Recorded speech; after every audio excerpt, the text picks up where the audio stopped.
A message without a code. I was born in Porto, Portugal, to a fractured but culturally literate family with very intricately complex histories and places of origin ranging from West Africa to southern Spain. I mainly relate and identify myself more with Valtorno, which is where I grew up, a village in the north of Portugal on the way to Spain. It's a highly mountainous, warm, and dry region famous for its cork, honey, almond, and walnut production. When I started my BA, one of the first artists I was introduced to was Jeff Wall.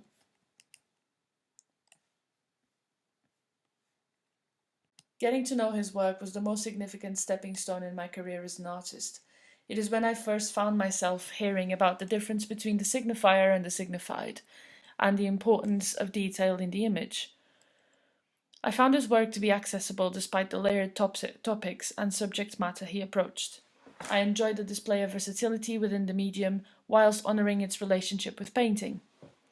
It was also the first time I was exposed to the importance of making the right decision with regards to how the work one produces is then shown to an audience.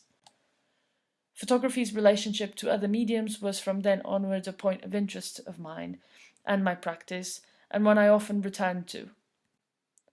Becoming aware of the plausibility and indexicality of a photograph, both as a platform as well as an object, led me to discover the work of other artists such as Philip Loca di Cosia, Thomas Demand, and Thomas Struth. I found it helpful to contextualize their work and read more about what I should have in consideration when experiencing it through reading Roland Barthes and John Berger, as well as Willem Flusser and Jeff Dyer. Their writing has allowed me to understand that one cannot experience every aspect of our universal reality, that communication is a necessary precondition for perception.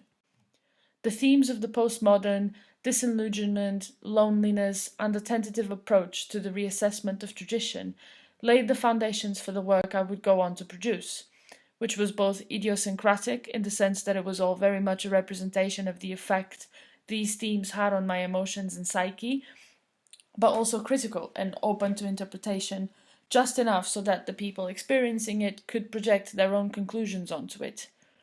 I wasn't sure how to explain what I felt when contextualized within my reality, and these artists helped shape my visual language and allowed me to better understand the images that resulted from my dwelling with the real, were in itself an open debate, a discussion. My spontaneous approach to it had led me to start questioning the relationship between consciousness and unconsciousness, and on where the act of photographing laid between them. Family, my identity, cultural symbolism, and the colours and light of where I was from were in the end the leading subject matter. I found it difficult to reconcile my broader interests with my self-centred, however unconscious approach to photographing. I eventually, much later in my development, came to the realization that I lacked an established idea of self whilst growing up. Sine qua non, that without which cannot exist, is an exploratory exercise into the creation of meaning, or in a more personal case, identity. The lack of an objective narrative prompts discomfort in the viewer, which consequently mirrors my own feelings towards my upbringing, origins, identity, and home. As my visual language developed, I had accepted that portraiture was the all-encompassing kind of photographic/visual language that best presented questions regarding ideas of the real, consciousness, identity, and the meticulous effect of semiotics in the interpretation of an image. The quality of light used by Dutch masters, Baroque painters, and photographers like Julia Margaret Cameron were imprinted on me, and akin to the light and colours I grew up surrounded by. My eye naturally looked for the simple drawing of light and shadows. I became besotted with the relationship between painting and photography. I enjoyed playing with it when photographing, as well as the relationship between myself and my sitters being laid bare on the negative, and a deeper understanding of who I was in the relationship suggested through my gaze.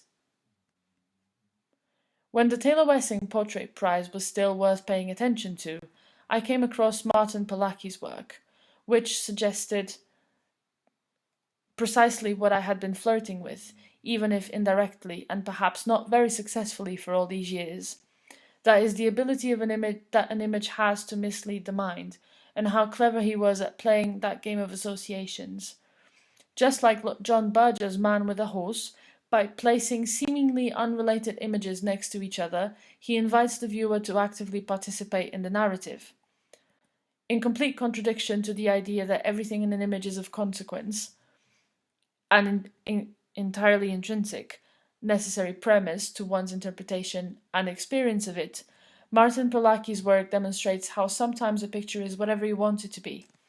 And although fascinating, I can't say for sure whether experiencing his work was entirely helpful or not, as I started producing several images that in my mind had a very clear connection between them. However, the latter failed to come across naturally. I had become increasingly frustrated with my work, an apparent inability to decide on a coherent and consistent narrative to follow. Until I took a sabbatical and by accident found myself in the island of Tenerife, just off the coast of Africa. The island itself had a brilliantly diverse geography, and I enjoyed observing the relationship people had with particular places. Often wondered what the reasons were for their choices, as I felt as though there was an interesting paradox between them and what the landscape was by itself, and what it was molded into being. Deep down, I wanted to convey a sense that it knows better, and has the better of us all. The ruggedness of the hills and the terrain, as well as the people I met along the way, led me in a purely contemplative documentary journey, which was very much paired with my own state of being at the time, which was one of somewhat restless contentment. I moved around the island a lot, but everywhere I stayed there was always a karaoke bar nearby. Neil Diamond's Sweet Caroline could be heard on every single one of my abodes, at least once an hour of every day, come rain or shine. It felt like an appropriate metaphor to have adjacent to the premise of the work, as well as resulting in me having a bit of fun with ideas of national identity and cultural acceptance in foreign landscapes.